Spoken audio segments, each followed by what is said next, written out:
ನೋಡು, ಇವ್ರ ಮದುವೆಗೆ ನಾನು ವಿಡಿಯೋ ಮಾಡ್ಲಿಕ್ಕೆ ಹೋಗಿದ್ದ. ಇವ್ರು ಒಳ್ಳೆ 4 ಪೋಸ್ ತಗೊಳ್ಳೋಣ ಅಂತ ರೂಮಿಗೆ ಕರ್ಕೊಂಡು ಹೋದೆ. ಹಂಗ ಪೋಸ್ ತಗೋದ ನಿಮ್ಮಿಬ್ಬರಿಗೂ ಪ್ರೀತಿ ಆಯ್ತೇನ? ಅಲ್ಲ ಅದಕ್ಕ ಈಗಿನ ಅಲ್ಲಿಂದ ಹಾಸ್ಪಿಟಲ್ ಬಂದಿಯೇನ?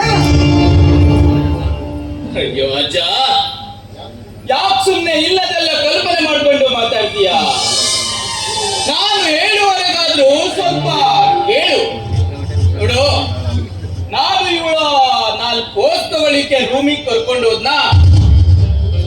ಆದ್ರೆ ಇವಳ ಅಪ್ಪ ಸಪ್ಪಗೆ ಮಾಡ್ಕೊಂಡು ಟೆನ್ಷನ್ ನಲ್ಲಿ ಕೂತ್ಕೊಂಡಿದ್ಲು. ಮುಖದಲ್ಲಿ ನಗು ಇಲ್ಲ, ಖುಷಿ ಇಲ್ಲ, ಮದುವೆ ಹೆಣ್ಣಿನ ಕಳೆನೇ ಇಲ್ಲ. ಅದಕ್ಕೆ ನಾನು, ಮಿಸ್, ನಾನು ಒಳ್ಳೆ 4 ಪೋಸ್ ತಗೊಳ್ತಾ ಇದ್ದೀನಿ, ಸ್ವಲ್ಪ ನಗರಿ ಅಂದೆ.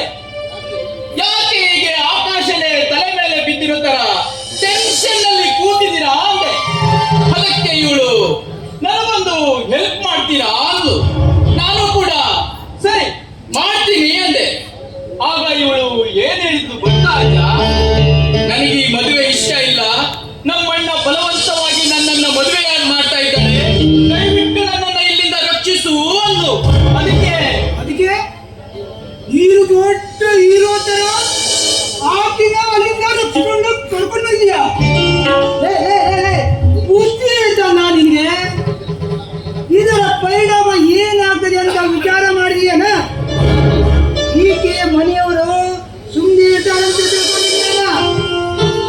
ನೀನು ಈಕೆನ ಕಿಡ್ನಾಪ್ ಮಾಡ್ಕೊಂಡು ಹೋಗಿದ್ಯಾ ಅಂತ ನಿನ್ ಮೇಲೆ ಕಂಪ್ಲೀಟ್ ಕೊಟ್ರ ಪೊಲೀಸರು ಬಂದು ನಿನ್ನನ್ನು ಇಳ್ಕೊಂಡು ಹೋಗ್ತಾರ. ಆಮ್ಯಾಗ ನನ್ಗತಿ ಇಲ್ಲ, ನಿನ್ನ ಬಿಟ್ಟು ನಾ ಯಾಕೆ ಬದುಕಲಿ? ಅಜ್ಜ ಅಜ್ಜ ಅಜ್ಜ, ಆಗುವ ಮೊದಲೇ ಎಲ್ಲ ಮಾತನಾಡಿ ಯಾಕೆ ಸುಮ್ಮನೆ ತಲೆ ಕೆಡಿಸ್ಕೊಳ್ತೀಯ? ನೋಡು, ಅಂತದೇನು ಆಗಲ್ಲ.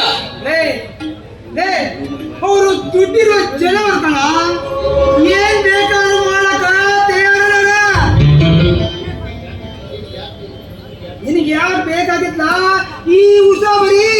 ಹಾಗಂತ ಇವಳು ಬಾಳು ಹಾಳಾದ್ರೆ ಹಾಳಾಗೋಗ್ಲಿ, ನನಗೆ ದುಡ್ಡು ಸಿಕ್ಕರೆ ಸಾಕು ಅಂತ ಬಾಯಿ ಮುಚ್ಕೊಂಡು ತೆಪ್ಪಗೆ ನನ್ನ ಕೆಲಸ ಮುಗಿಸಿ ಬರ್ಬೇಕಾಗಿತ್ತ?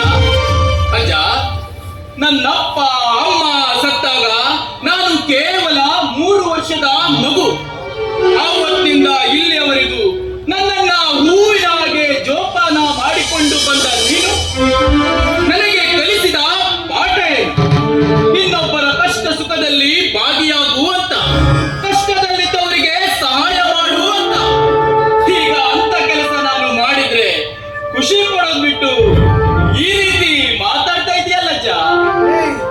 ನೀ ಮಾಡಿರೋದು ಸರಿಯಾಗಿ ಕಂಡ, ಆದ್ರ ಅದರಿಂದ ನೀನೇನಾದ್ರೂ ತೊಂದರೆಗೆ ಸಿಕ್ಕಾಕೊಳ್ಬೋದಂತ ಹೇಗೆ? ಸರಿ, ಇವಳಿಗೆ ಯಾಕೆ ಮದುವೆ ಇಷ್ಟ ಇಲ್ಲ ಅಂತೆ? ಅದು ನನಗೇನ್ ಗೊತ್ತಜ್ಜ, ಅವಳನ್ನೇ ಕೇಳು. ನಿನಗೆ ಯಾಕೆ ಮದುವೆ ಇಷ್ಟ ಇಲ್ಲ? ಅಜ್ಜ, ಅದೊಂದು ಬಹಳ ದೊಡ್ಡ ಕಥೆ. ನಾನೊಬ್ಬನ್ನ ಮನಸ್ಸಲ್ಲಿ ಪ್ರೀತಿಸ್ತಾ ಇದ್ದೀನಿ ಅಜ್ಜ. ಓ, ನಾನು ಗೆಸ್ ಮಾಡಿದ್ದು ಕರೆಕ್ಟ್ ಆಯ್ತು. ಇದರ ಹಿಂದೆಯೂ ಒಂದು ಲವ್ ಸ್ಟೋರಿ ಇದೆ ಅಂತ ಆಯ್ತು.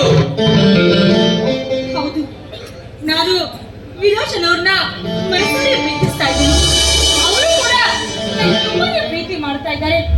ಆದ್ರೆ ಅವತ್ತು ಒಂದು ದಿನ